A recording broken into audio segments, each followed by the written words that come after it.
Ask the GMs, Episode 20, How Call of Cthulhu Saves Star Wars. This is Zach for Ask the GMs podcast, hoping you have a great day and a great evening listening to us. Passing it on to Pat. Hey everybody, it's Pat again, here to enjoy the evening with you. I'm looking forward to hearing all this history divulge on all these old game systems that Zach is probably going to educate us on. What about you, RC? Yeah, I guess I'm here to have a good listen, to have a fireside chat with everybody. Welcome back, everybody, and passing it off to Ian.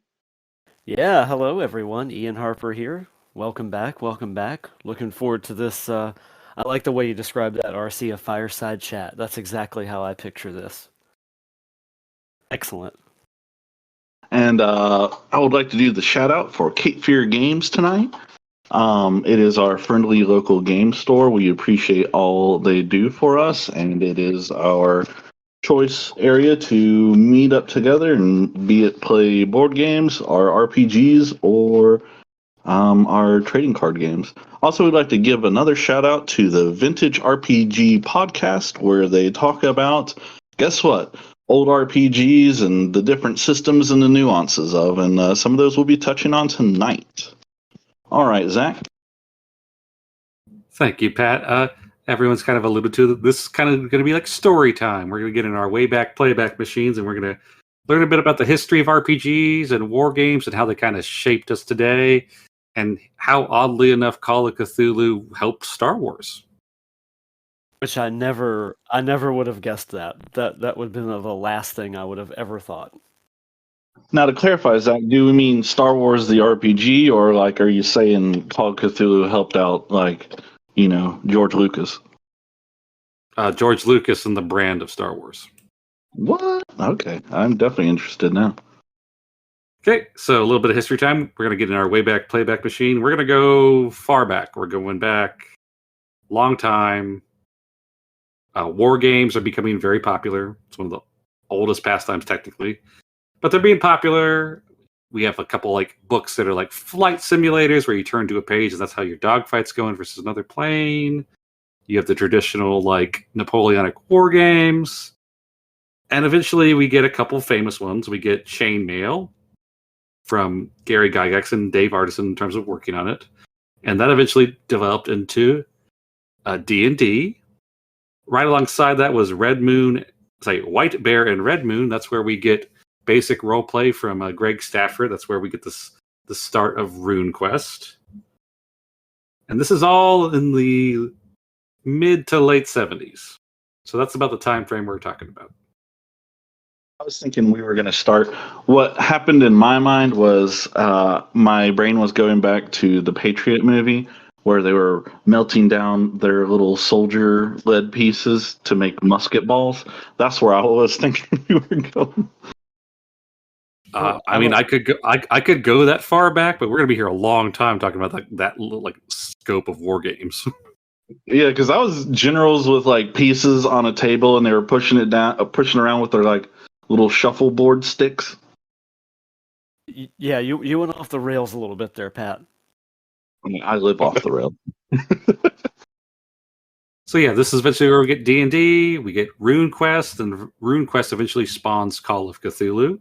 It was designed by a fan.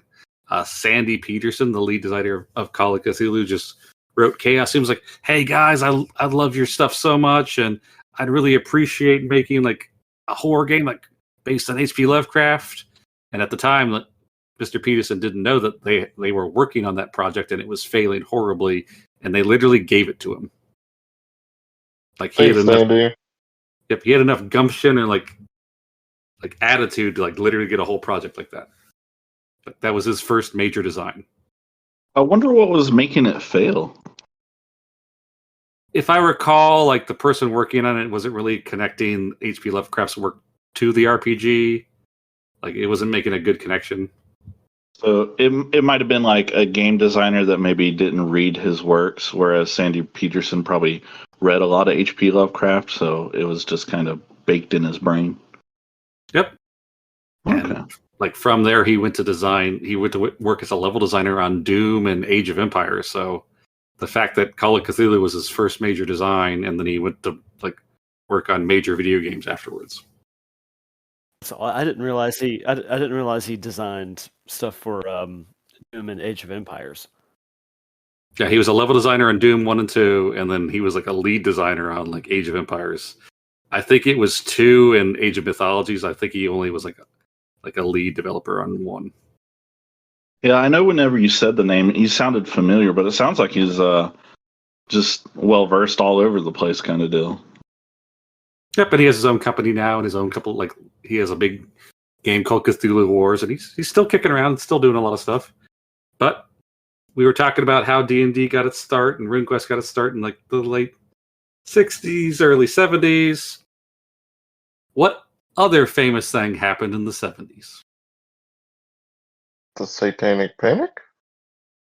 Richard Nixon? Yeah, I was gonna say Watergate. Those are all good choices, guys. How about Star Wars, 1977? Okay, Yeah. yeah, that checks out. Hmm. Yeah, we can go with Star Wars. I was going to go with the Cold War. I mean, that didn't like only happen in the 70s. Yeah. It was kind of part of it, but yeah, not a big part. So, if you didn't know, it was a big deal. Star Wars like took the summer by storm. Lucas confirmed like, "Hey, I can make a movie." And Fox is like, "Yeah, money." And then a little while later, it's 82, I think, or 81, we get Empire Strikes Back. And then Ian, is it 87 or 83, 84 we get Return? It's With the Jedi? yeah, I want to say 80. I want to say 86 or 87. And it's very popular. Everyone loves it. But after that, Star Wars is done. Like Star Wars has like a couple Ewok movies, and there's a couple comic books, and The like Christmas special? Hmm? The Christmas special? Yeah. Oh, we don't talk about that. No. RC, we don't talk about that. And they were like a handful of novels, like a small handful. But Star Wars was done. They weren't going to put anything else out. And like people have to remember, like back then, like movies did not go on and on like they do nowadays. Like the concept of like a continuing saga was only James Bond. Yeah, basically just James Bond, and so that's the only one I can think of right off the top of my head. So I got a question about that, Zach. Did the Star Wars RPG, did that happen like in between the movies, or did the trilogy finish and then they did it, or? It pretty Like, much basically finished. Like And then- the movies finished and the RPG came out about around that time. Oh, okay. Now, So- was it based off of role play basic systems? We're gonna get to that. Oh, okay. We're still in movie history. We have to bridge the two gaps. Oh, I gotcha. As a child of the 80s, which I am, and Ian can remember at least part of the 80s, and maybe RC. I don't think Pat can. I wasn't What? born yet. I was born in the 80s. I can definitely remember the 80s. I was in my Huggies, scampering around. I mean, I was too, but I still remember the wall coming down. That happened like right before the 90s they did that. Like 89, 91, yeah. Either way, there was another very popular movie that came out. Ghostbusters. Very popular, got a sequel, got several cartoons and several good toys. Ghostbusters was everywhere. It was like the weird comedy action horror that like movie that no one was expecting. There was Ecto Cooler, Slimer was everywhere. Back me up, Ian. Oh yeah, the green juice boxes and the straw glows in the dark. Yep. Am I alone in liking Ghostbusters 2 more than 1? Yes. I mean, Okay, yeah. I mean, Pat, I'm not gonna say I completely disagree, but I can understand why you would say that. I think That is not to say that Ghostbusters 2 is bad. It's just 1 is way better. Yeah, exactly. Yeah. But again, I don't invalidate the fact that you like 2 better. I can completely understand why you do. I think Kid Me just watched 2 more. I don't know if it had more action. I don't know. It's just the Statue of Liberty walking through Times Square, and it's going, "This love keeps on lifting me, keeps on lifting me." And Don't forget the Nintendo plug of them moving it with The Advantage, the NES Advantage. Advantage. Yep. And also, and the pink slime goes no, through, and and then it goes everywhere. well, and also, Pat, the concept of the villain being inside a painting, it's very Lovecraft. Oh That's yeah. true. No, it's not bad. It's totally a great movie. Was he? Okay, wait. Are you talking Some about Vigo the Carpathian? Yeah, Vigo What was the his first name? Carpathian. Vigo. Yes. What was him or what is the first movie's villain? Everything's blanking on me Gozer. right now. Gozer. Gozer the Who- Gozer Babylonian. Yeah. Who's scarier, or I guess more powerful, Vigo or Gozer? Gozer. Probably I mean, those- Gozer. Gozer was. Those are some Yeah. scary ass demon dogs. Dude, Gozer's a god. Yeah, those Gozer's a demon god. Yeah, so Gozer's Yeah. Okay. Are you a god? You say yes. Yeah, you always say Vigo yes. That's is the the one bad thing Ghostbusters has always taught us. Are you God? Yes, yes, I am. What are you the god of? Tiny humans and their tininess. we're mostly harmless. That's- Now, I would say that those dogs are probably the scariest thing in either of those movies. So you're arguing they're so scary, their scariness transcends to the second movie. No. I don't know. Pink slime I river. think the mean slime. Yeah. I was going to What say, is it like, are full you of, going to see Marshmallow Man? Because, like, no. Well, I think that's the perfect thing. It's like, think of nothing. I'm going to think of advertising. And it's like, not the advertisement mascot. I just remembered camping in the staple of Marshmallow Man. He just popped in. Ray, what did you do? Everybody probably had some Ghostbuster toys. I know I did. Oh, I had a whole bunch of them. I had the backpack, the The Proton proton Pack. pack. Yeah. Weirdly enough, I think that I inherited some when I was really young from my dad. I remember some figures. I remember, I don't know if it was a McDonald's toy or not, but it was a Slimer, like, hand puppet. And it was real hard plastic, so it wasn't very movable. That sounds like a McDonald's toy from the 80s. It really does. 90s. It really does. Here's your toy. This hardened plastic that you can kill another child with. Go on. So you can bludgeon somebody with Try it. not to choke on it. It's okay. Oh, they did some testing there. It's like, okay, it's not big enough for him to eat and die, and then we don't care. This has extra lead. Ship it. Oh yeah, the lead. Enter West End Games into our story. They are not around anymore, but they were a very popular RPG producer for a while, and they got the license to Ghostbusters. And instead of it designing themselves, they had the Chaosium team design this game for them. And if you open up the operations manual for the Ghostbusters RPG, it literally says design Sandy Peterson, Lynn Willis, and Greg Stafford. And it even has the KSEM Dragon logo right there. And even in the introduction to the rulebook, you must forgive us. You must understand how we could be a little cocky. I mean, a Ghostbusters game designed by Chaosium and developed and graphically designed by West End Games. We're talking about all-star mega talents. So they were very happy with what they got. Ian, would you like to talk about the system a little bit? Yeah, sure. So in the Ghostbusters RPG, when you get the box set, you become a franchise owner of a Ghostbusters business. That's a very creative idea. First of all, it's not you're called the Ghost Master instead of a Dungeon Master. You're called the Ghost Master, and you've opened up a franchise, and you're starting your Ghostbusters business. And inside this, it's kind of like a business person's kind of business owner starter kit. You get a letter of acceptance, So it accepts you as to being a franchise owner for Ghostbusters. You get an ID badge, and this acts as kind of your character sheet. Over the course of the game, you can collect what's called brownie points. And Zach, I don't know, it kind of reminded me of the luck system a little bit, the brownie points. What do you think?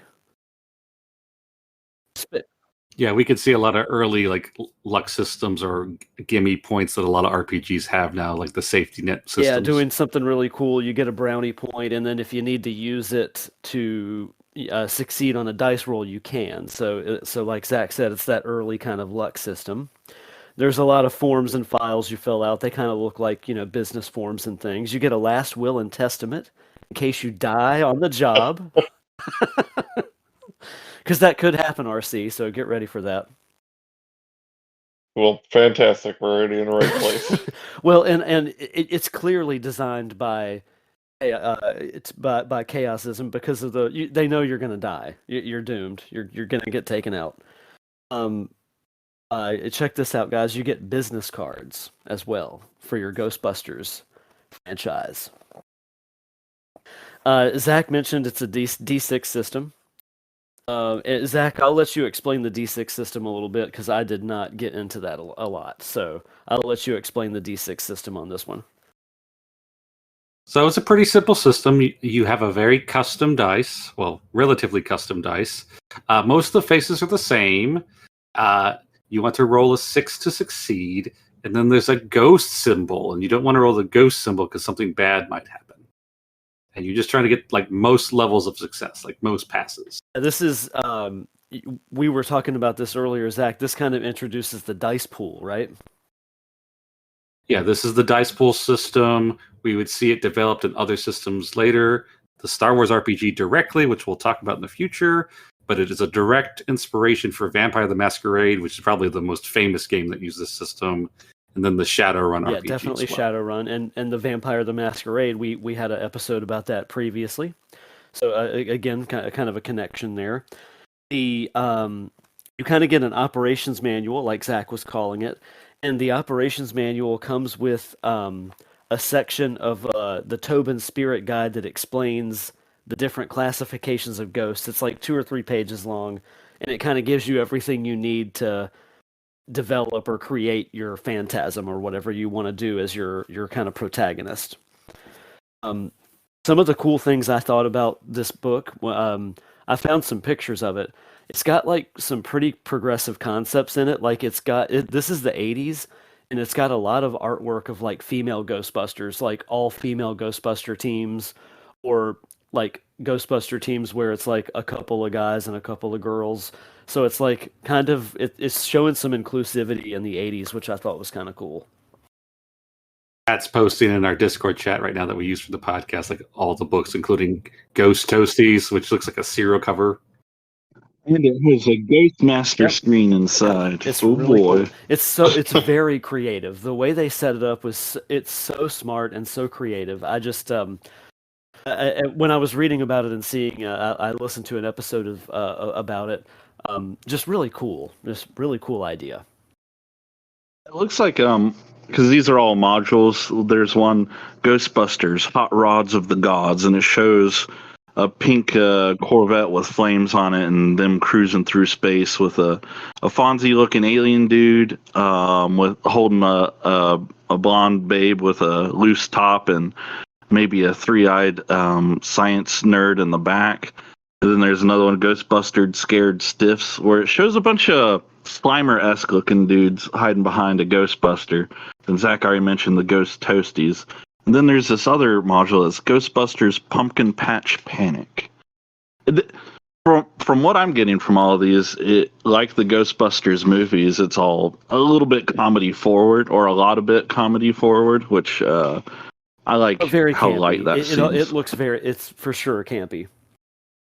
Well, my favorite thing about the Ghost Toasties, like if you didn't know that was a book, I could have seen that on like a cereal shelf growing up. Absolutely. Like in the 80s. 100%.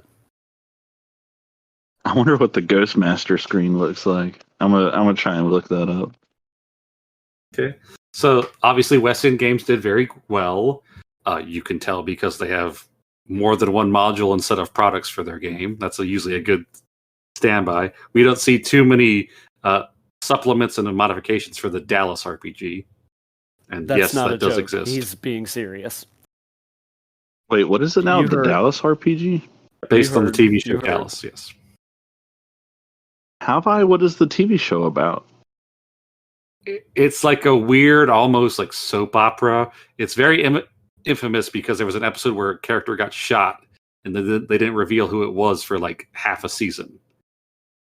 And when I say infamous, I mean more people watched that episode than voted in the presidential election that year.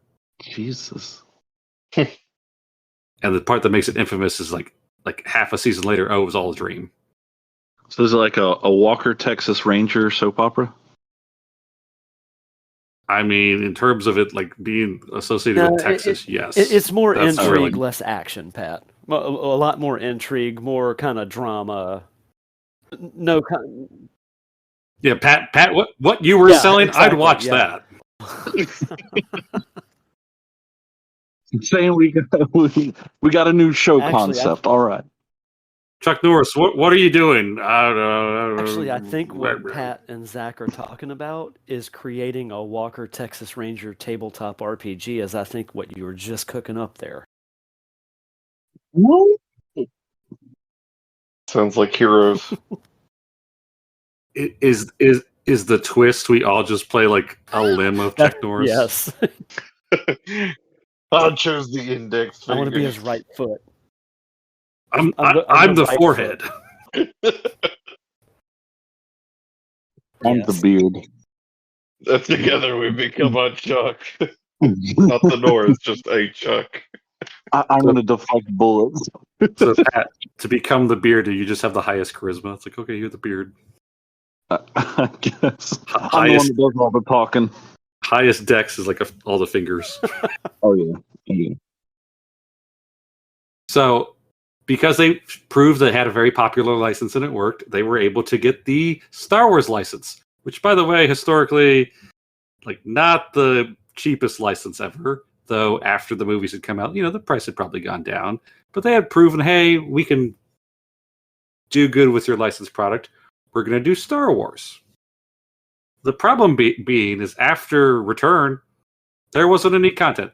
Like Lucas is like, yeah, this is what I got. Here's a couple storyboards, but that's about it. Like he was pretty much retired from doing Star Wars. He wanted to do some Indiana Jones and like not do Star Wars, just do whatever else. He met his goal. So he kind of gave them carte blanche into developing what would later become known as the Expanded Universe. If you're a newer listener, this was the section of Star Wars history, lore, comics that Disney kind of got rid of a lot of it. But this was like everyone's kind of wheelhouse for decades. And they were able to develop, stuff about all the bounty hunters we saw, because most of them barely even got a name in the movie. Like Boba Fett was the only one they called out by name. And we got stuff about the Outer Rim, the Inner Rim, all the planets and weird creatures. And we got an RPG system that was very useful, and they just developed it for Star Wars. Anyone have questions on that portion so far? Now the 80s Star Wars system, I played a handful of times, and it was very good. It was in the very, very early 90s. One of the first systems I played. I couldn't tell you much about it, but I remember having a blast with it. Do you remember if it was like D100, It was D20, It used D6? D6s. It used the same system we were talking about with Ghostbusters. They're just a little bit different. It wasn't exactly the same. And the system has been reproduced several times. FFG put out like an anniversary edition within the last couple of years. Yeah, because I'm seeing other ones as I look them up here, like Star Wars Edge of the Empire role-playing game, and it's got the core book for that. And I'm wondering, is that the more updated one? That's the FFG one with the custom dice. We're talking about West Games D6. That's the newer one. Pat, that system's good too. I've got that book. It's a good one. Yeah, the West End Games one has basically almost like a New Hope cover. It's got Vader up top, Luke in the center firing the blaster, Leia firing the blaster, Han firing the blaster, Alec Guinness, and then right below him Tarkin, and then the droids, Chewbacca, the ship, and like the Death Star is like barely in the background. And obviously they had like a book for each of the movies because, like, why wouldn't you? Yep, that's it, Pat. So they did very good. There were very many games in the line. It lasted quite a while. And then enter an author and some publishers. We're like, hey, Star Trek's been doing better with books. The books for Star Trek have developed into movies, and maybe we're going to start doing the show called Next Generation. Maybe we could do the same thing with Star Wars. Timothy Zahn, the author Timothy Zahn, is like, hey, I want to develop this trilogy that happens after not the Empire Strikes Back, Return of the Jedi, see what happened with Luke and Leia, kind of set up like the future trilogy. And Lucas gave him like a couple rules, like, hey, pretty much no real dead character could come back if they like super died and other couple tiny things. And he kind of let Timothy Zahn go at it. But then Timothy was like, hey, I don't have any additional content. What am I going to do? So Lucas is like, here, have all these RPG books and flip through them. And that's what he used to develop Heir of the Empire, which is probably the most famous series of Star Wars books. Also known as the Thrawn trilogy. That's where Grand Admiral Thrawn comes from. Very good read. Definitely worth it. No, they're fantastic. And Timothy Zahn still writes Star Wars and still writes Thrawn books, and they're all very good. And because it became a New York Times bestseller, so it was not just a book, it was a very popular book. Lucas is like, maybe there is something in, doing some more Star Wars stuff. He eventually did the special editions. He's like, hey, yeah, I'm not really happy with the grain on some of the films, and I want them to look better. So he did the special editions, and he basically used that as a barometer. Like, are these still popular? This is the novel. And then he used that to then therefore follow up and do the prequel trilogy. And then, of course, develop Star Wars into what it is today. Movies, video games, books, Disney buying them, and everything else. So that was the main point. Like, in a weird way, Star Wars was saved by Call of Cthulhu. A strange and bizarre tale. It's a very interesting and long walk in the park, to be sure. The Thrawn trilogy sold 15 million copies in books. Holy crap. New York Times bestseller. Came out in 91, so like, if I recall, the special editions did come out to like 96, 97, right? 96, 97, 98, somewhere in there, late 90s. It's also argued that The Force Awakens and all the sequel trilogies should have been the books. I think that's generally been the consensus. It was just like how good those books are versus like... Yeah, just don't let a Disney executive hear you say that. You'll get arrested. No. Only if you make fun of Rey. It's an inclusivity thing. They'll throw all the terms at you. How dare you have an opinion that unaligns with ours? Don't make us get our crazy biker gang on you that will move at the speed of moped. A Disney biker? Yeah, why not? Good lord. No, a Star Wars biker. Dude, RC, I don't know which one's worse. Crumb in the desert. Desert. Could you look your family in the eye if Donald Duck and Goofy got off of some Vespas and whooped your ass and left you in a ditch? Not only that, well, I could see Goofy doing it. Like, he wouldn't feel good about himself, but he'd be able to do it. Could make it happen. He's got some deep darkness behind that. More like I think actually like Goofy could can't do it. I think more like Goofy could actually apply a beating. Like he could actually like roll up his shirt sleeves and do something. So hear me out because we're already on a tangent. So what you're saying is that Goofy is the Boba Fett to Daffy being a Hutt. Okay, I see that. I like how Daffy's the Hutt, not Mickey. Daffy. Yeah. No. Daffy's the Hutt. Yeah, Mickey's the Emperor, man. I was going to say that was a very carefully placed assignment there. He did that on purpose. Yeah. Did you imagine the laugh too?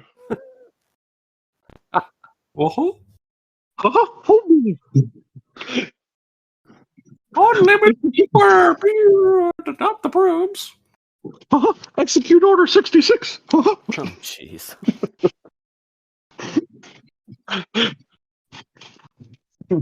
Well, Boba Fett doesn't speak, so I don't know if Goofy would be. Because I'm just thinking of him just That is incorrect, sir.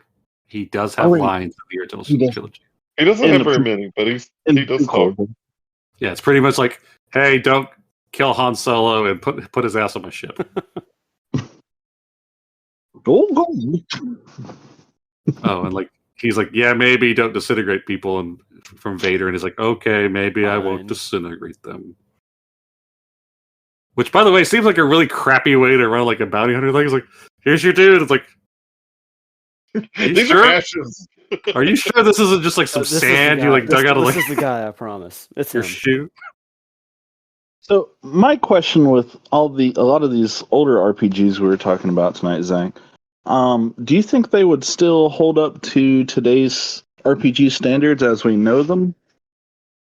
I would definitely say the Star Wars one. Like the fact that a company was willing to put out an anniversary edition, thought well enough that it would sell well enough for people would be happy. Okay. Because as far as the setting, the Ghostbusters one sounds I would fantastic. love to buy a copy of it, Pat. If I ever come across a modestly priced, like a decently priced copy, I want to get a copy. Yeah. And that's part of the problem of older RPGs or even older modules. Is like, I want an original. It's like, just get the reprint. Why? I want an original. Like, I don't think you want to pay that amount of money. Fine with that. My Unless thing you would be, as far as character design, it's like, how do you not try and be Vinkman and Egon, Winston, and So remember. the core box actually gives you stats for those guys if you're like for like the starter scenario. Oh, if you just want to play them. Pat, Okay. cool is one of the attributes. Nice. No, I that's believe it's sex. Vinkman's highest. Sex is another one. Oh, yeah, sex, yes. Yes, please. Could you imagine sitting at the table just being like, yes, I would like to roll sex on her? I think it needs to be pointed out that that's two separate stats, cool and sex. I think that needs to be explained. Whoa. So, like, if your sex is high, you could be like Johnny Bravo, but you still not getting nothing. Your cool's at a 1. You're cool to the one. Just like, why are you gyrating at me? Like, get the fuck out of here. By the way, consistently also one of the funnest people to play in Oh, yeah, RPGs for is sure. Big Johnny Bravo. Oh. Hey, pretty mama. RC can remember my diplomat that, while not having the Elvis part of Johnny Bravo, was that bad. We got crash landed on a planet full of like necromancers and like undead, and I let everyone know that we were the boner inspectors because we were looking into all the bones. I forget RC. I believe RC was hand and our other player was job. Oh yeah, no, my character is horrible. It was just easier to go along with it once it started. It was just Zach, like, yep, was it you all right. or RC? Was it who was it that had Bo Derek, the Bo Derek? No, it was Bo Derek who was a that's what it Bodeck. was. It was me. Equally hilarious. Like, oh, it's a famous singer. It's like, and it's a Bodeck. That's a horrible combination. Oh god. By the way, if you ever want to have a fun time with your players in D&D, what's a Bodeck? Let's find out. Just summon this creature for me. You got it. Make sure you do it in a deep, dark cave and there's not a cleric. Maybe that's an episode concept where we talk about our favorite and our worst characters we've ever played. Actually, Pat, that's actually a good one. I believe Ian next week is going to do Temple of Elemental Evil, but we can do that as a follow-up. Oh, yeah. Our best and worst characters. I'm sure we've all learned from both those groups. Oh, yeah. And I think we've all had murder hobo characters before. I've had one that was like murder hobo, a cannibal. So yeah. I just love killing him. Hey, Zach, was Jack Russell Terrier a murder hobo?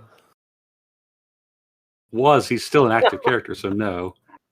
My Tiamat worshipping monk in 5th edition was. I lit that lady on fire. Oh, Tenebris. I don't know. I love Jack Russell Terry. I mean, I had Yes. Tennessee Terry, the Dude, Indiana Jones knockoff. And last Pat, I episode, forgot about go ahead. Tennessee Terry.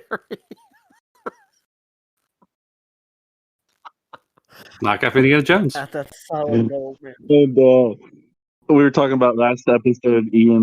My other knockoff character for we were playing this sci-fi setting one. I was thinking of Bruce Willis from Fifth Element, so I was Woos Brillis. Loose Brillis. Yes, dude. Yeah, no, I love that character. Oh man, yeah, that's we've had some good ones, and we might need to talk about some Greg characters too. Oh, absolutely. Some of them are mercenaries. Why? You know don't know. what? And some Their of mom them are was a monsters, too. mercenary. They're scientists, doctors. Doctor's so good that they lived through 2 different campaigns in Pulp Cthulhu. And by live, I mean like a D passing student where the teacher's just like, I'm just gonna let you pass so I never have you again. Oh no, Oh god, it's they're definitely back. a mercy passing for sure. Or Zach, you gave a character a freaking jetpack, and they never use it. Who does that? It It's a became sin. more of our prop. And for by the way, adventure like at that when point. Pat means never use, I mean over several sessions. So Pat, I want to add something here, and I told Zach about this earlier. My 6-year-old was playing a video game, and when faced with a problem, do you know what his first go-to solution was? Using a jetpack.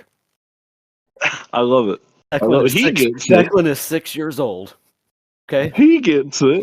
that was his first. That was his first go-to. He was like, "You know what? I have a jetpack. I'm out of here." Bye. As opposed to an adult, there's a long elevator shaft. It's really far down there. Well, can't do anything about it. It's like, you literally have a jetpack on. Nope, can't do anything about it. All I know is if I was playing Pulp Cthulhu and Zach saw it fit to bequeath me with a jetpack, I would be lighting up anybody's cigarettes in the party with that. I'd be like, hold on, let me fire this sucker up. I would Pat. be making grilled cheeses on it. Like, Dude, Pat, they that's would be. what I was It would saying, be dude. my If identity. I had a jetpack in a game, I would use it every chance I got. Yeah. I Probably could, in I could situations you walk to the shouldn't use it. bathroom over there, or I could jetpack. Because I'm lazy. All like, Oh man. no, I don't need a lift. And I'm like, come on, man, let me help you. And I'm like, no, don't touch me. I'm like, dude, I'll get you there quick. Conversely, Um, RC with his cab, he tried to use his cab everywhere. oh yeah, I wanted to take the cab everywhere we went. It was like the other half Oh, of that's my right. character. That What and the was it? The sandwich. cosmic sandwich. That's The interdimensional sandwich. No, transdimensional. Oh, transdimensional. Which I guess if we're gonna do our episode of like great characters and bad characters, we need to put that link to that YouTube video where like the question on how much sanity loss transdimensional sandwich cause was answered. It's in a very colorful way. I'm just glad that character Zach and I conceptualized actually like lived. Lives relative, but Let's yes. say it's still Yeah, active. well, it's he- not, it's he still saw active. It's the an light of active play. character. Let's say that. Yeah. Him and his 9 ex-wives. That's, what, 7 kids? Yep. RC, did you ever get the moment to see like some Cthulhu horror and be like, oh, I've seen worse, my ex-wife Edna? Well, there was the what's the name of the like grandfather of all the Wendigos? Oh, Iguatha? Yeah, we met Egawatha. I was like, pretty normal. You call that a rat? I I've seen love that bigger ones in the description, RC. subway. Quote, pretty normal. Pretty normal. My favorite part about the character is like clearly New York cabbie, clearly took cab from New York and is driving around LA picking up fares. Wait, Well, what kind I mean- of bears are you talking? Like, Well, I had a book full, or I had a license plate for every individual state, and some other places. It was just like, well, just let me stop and fix it real quick. or just drive your cab through somebody's front living room. I'm here to help. Stop helping. I mean, that almost happened in that campaign. Someone like blew up a gas station. It's like, there were people trapped inside. You were there to save. Ah, crap.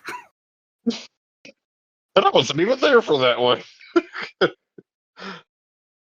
Well, listeners, this has been a fun episode of Ask the GM's podcast. Join us next week when we tackle the Gygax classic, Temple of Elemental Evil. Ooh. Evil! Spooky.